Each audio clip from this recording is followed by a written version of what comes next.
السلام عليكم ورحمة الله وبركاته حبايبي اللي متابعيني عاملين ايه معاكم مطبخ ام علي. احنا النهاردة هنعمل معاكم طريقة عمل البخور بمكونين اتنين بس اللي هو ايه اللي هي القرفة وماء الورد اللي هي مية الورد.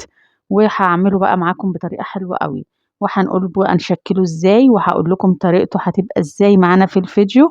وهنسيبه كام يوم ينشف كده اهوت، وهنشكله مع بعض عشان تعرفوا هتقيدوه ازاي لما نيجي نولع البخور. فهنقول لكم كل حاجة بالتدريج. بصوا يا حبايبي، طبعا احنا هنحط ماء الورد اهوت.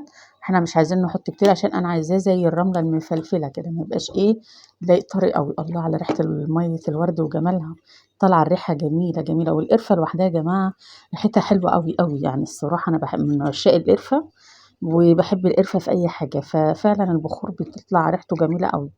والله هتجربوه مش هتخسروا حاجه. التنشيف ما ينفعش تولعيه وهو طري، لازم هياخد وقت شويه. بصوا، هنخليه كده اهو مفلفل كده اهو، ما نبقاش ايه، ما يبقاش اللي هو طري عشان تعرفي تشكليه. شايفين بيبقى بصوا زي الرملة كده اهوت. ومكونين في البيت، ولا هتروحي تشتري من عند العطار، حاجة سهل جدا هتقوموا تعملوه دلوقتي والله لما تشوفوه ان شاء الله. بس هو ما ينفعش يتولع وهو طري، لازم تسيبيه ينشف. خلاص كده اهوت، ما خدش مننا حاجه اهوت في ثانيه. شامين الريحه، مش قادره اقول لكم الريحه يا جماعه والله العظيم، حاسه ان انا عايزه اكله كده من ريحته وجماله الصراحه.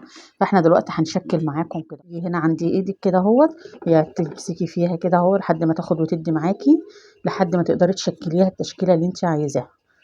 خلاص، هو بس يعني تحس ان هو نشف كده اهو، هتأيديه ما شاء الله. خلاص، هتبقى بالشكل ده هو.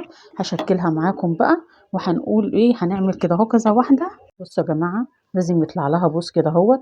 عارفه البوزه اللي احنا بنعملها ديت كده اهوت، عشان خاطر لما اجي ايد البخور هتولع منها هي. خلاص زي ما انت شايفه كده حبايبي، طبعا شايفين. البخور بتاعنا بكل حركات وتكات حلوه كده عملناه، والله العظيم ما اخد وقت.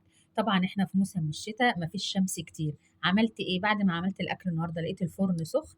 بعد ما طفيت الفرن حطيته في صينيه من دي كده اهوت، ورحت سايباه فيه على ما اتغدينا وكده، ودخلت اشوفه لقيته نشف كده اهوت. شايفين والله نشف وبقى جميل. سامعين؟ نشف اهو. بصوا قولوا لي ايه رايكم بقى، الطويله الاحلى ولا القصير؟ قولوا لي بقى في تعليقاتكم بقى كده. ان كانت تبقى طويله لما تيجي تايديها بتايديها من هنا. خلاص. طبعا بقى احنا هنقيد معاكم ونجرب اهوت بقى. بس ريحته بصراحه جميله، يعني مش قادره اقول لكم على ريحته، يعني ريحته مديه جذابه كده وحاجه حلوه في الشقه، تجذب الصراحه. خلاص. دي كنت بقيت هجربها اهيت معاكم. وهنجرب بقى ايه الاتنين التوال دول كده، نشوف الدنيا ايه. وهتحتفظي بقى في كيس. خلاص، قولوا لي بقى إيه رأيكم في التعليقات كده، وهاقيد معاكم اهوت. وتقولوا لي بقى ايه رأيكم في البخور بتاعنا الجميل ده، الفكرة الحلوة دي. والله العظيم ولا مكلف ولا اي حاجة. 5 جنيه قرفة، ومية الورد بتبقى عندك. شايفين؟ اكنك بتقيدي عود البخور كده اهوت. لكم ده يركزي بس شوية في الأذان، عشان خاطر ايه يطلع معاكي البخور كويس. وأقول لكم السلام عليكم ورحمة الله وبركاته.